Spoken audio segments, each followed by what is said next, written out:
嘿，Hello，各位荧幕前的师兄师姐大家好，好久不见。将近1个月的时间没有发布视频非常抱歉，因为最近真的比较忙。那我今天想要分享的是《道德经》里面的一句话，叫做大成若缺，其用不弊。它简单意思是说，最完美的事物就好像有残缺一样并不是那么完美，但是呢，它的作用永远不会衰竭。那我觉得这句话蛮有意思，蛮有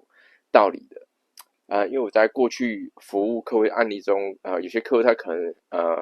会着重于非常的 detail 的小细节，想要把事情做得非常完美。比方说想要推出产品或是推出广告行销策略，都要求尽善尽美。但是这部分呢我觉得啦，往往的并不需要什么事情都要求完美。为什么呢？比方说好了，就以商业市场来说好了，我们拿一个电动螺丝起子，还有一个锤子，还有一个钉子，然后客户想买这个东西。那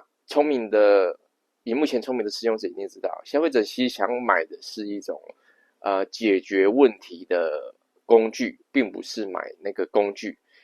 就是说，简单说就是想要买墙壁上的洞，所以他需要买工具嘛，看他选择锤子也好，还是电动起子也好，价格不等或是应用在的场景不一样。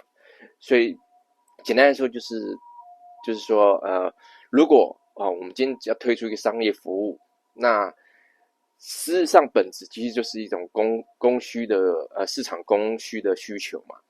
那其实是解决客户的问题。那如果你想把产品或是服务做到尽善尽美，再推出去，再做推广，那往往的市场，比方说当下这个市场或这个热度需要这样的产品、这样的服务，那等你做到完美之后呢，再推出来，那已经没有你的市场份额了，甚至是说已经失去了市场领先的地位，就像是孙子兵法中的兵贵神速不贵久，意思是说我们在执行策略，或是说一些推出产品也好，一定要，当然不是说很鲁莽匆忙的去做这件事，当然要事前规划，但是呢，有时候就是不要太着重于小细节当然细节藏在魔鬼里，所以有些还是要注意。但是简单的说不要犹豫的太久，推出去后面有什么在动态调整，因为现在市场上的商业工具也好，广告工具，甚至是社群平台，你要去做什么调整，其实都很快的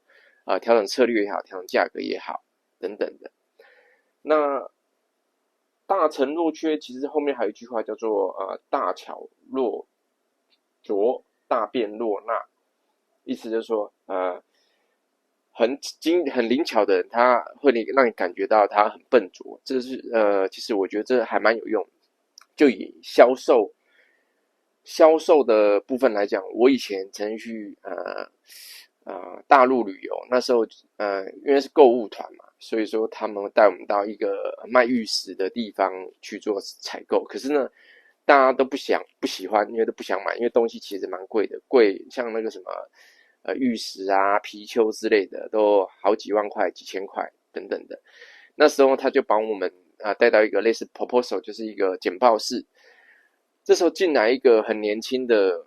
男子，大概在20几、30出头而已，然后讲话非常笨拙。但是我事后想想，其实他非常聪明，销售能力非常好。为什么？我就不讲细节。他一开始就是让客户卸下防备心，讲话有点笨拙，说第一次来这边工作没多久，什么什么，就是非常笨拙。然后慢慢的让第一个让消费者降低戒心，再引起消费者的兴趣，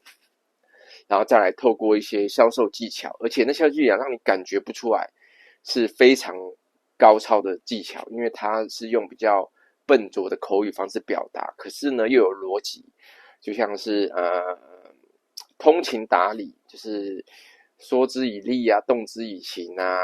等等等等，最后的提出一些优惠，就他的销售当场我们大概一团大概30-40人吧，就购买刚才录影中断，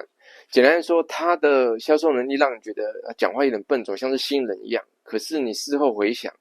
他的其实就是人家讲的大巧若拙，其实他就是非常能言善道，只是他利用一个方式，因为他今天面对的是相当有社会经验的，比方说那一团可能都是50-60岁的人，已经有相当的社会历练，如果用传统的油腔滑调的业务技巧，不见得有办法说服他们的购买意愿。但是透过一个方式，反而让这些有消费能力的愿意支持也好，或是感兴趣也好，让他提高他的采购意愿。所以这就是我这次想表达的这个道德经里面大成若缺。所以以上就是分享给各位师兄师姐。那如果你们目前本身工作或是说事业就是有一些像已经3月了嘛，已经过了1/4的年头了，2024。那我觉得有时候也可以参考这种方式。你提供的服务及产品其实是解决消费者的问题，而不是要提供一个100%完美的商业服务或是产品。以上分享到这边，谢谢。